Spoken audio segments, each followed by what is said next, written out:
To all the young ministers out there, I have a question for you. How engaged are you with the work of evangelism?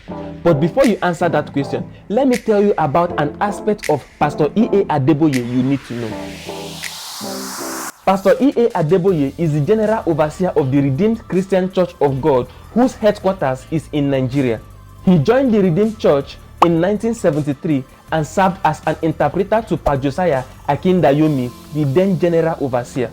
Pastor E.A. Adeboye became the General Overseer in 1981. But this is some of the activities he engaged himself with when he was younger. He took evangelism seriously. He was very proud to tell people about Jesus Christ. He would usually go out with his evangelism team to preach. Some of them who had money will even buy megaphone to amplify their voices. They will go about at least once every week to proclaim Jesus Christ to everyone they could reach. There was a particular town in Kwara State in Nigeria called Gama. He was told that nobody dares goes there to preach the gospel. He told his team that he is going there. They told him he will be stoned if he goes there.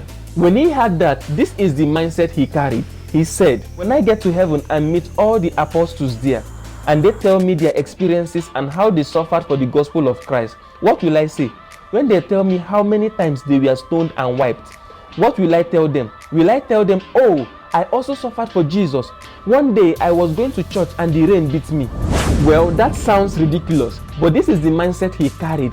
Even if he will be stoned, that he will still go there to preach the gospel. Some of the elders then told him that he leads the way, they will follow. And he said, let's go.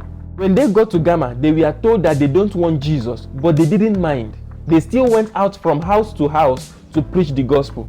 They were reported to the Bale, that is the high chief. The high chief sent for them and they told him, we are not quarreling, neither are we speaking against Muhammad. We are just saying Jesus saves, Jesus heals, Jesus delivers, and we are not causing any trouble. He said, okay, you can go. So they left and continued preaching. They were reported the second time to the Bale. He called them again.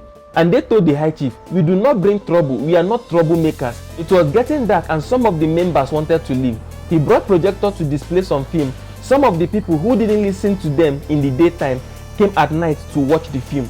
And this is how they were able to reach several people, and today they now have churches scattered all over those areas which were reported to have no church. It was part of the missionary work which they did when they were young that brought about those churches all over those places. This is the Great Commission that was handed over to us from generation to generation, that we should go ye into the world and preach the gospel to every creature. As much as we can utilize the internet today to preach the gospel and reach out to so many people, let us also go out physically and reach out to people, teach and make disciples all over the world. We can't afford to be less passionate about the work of the ministry. That is why the art of evangelism by Pastor E.A. Adeboye in the story you just heard is worth speaking about. So let us get engaged with the work of the ministry.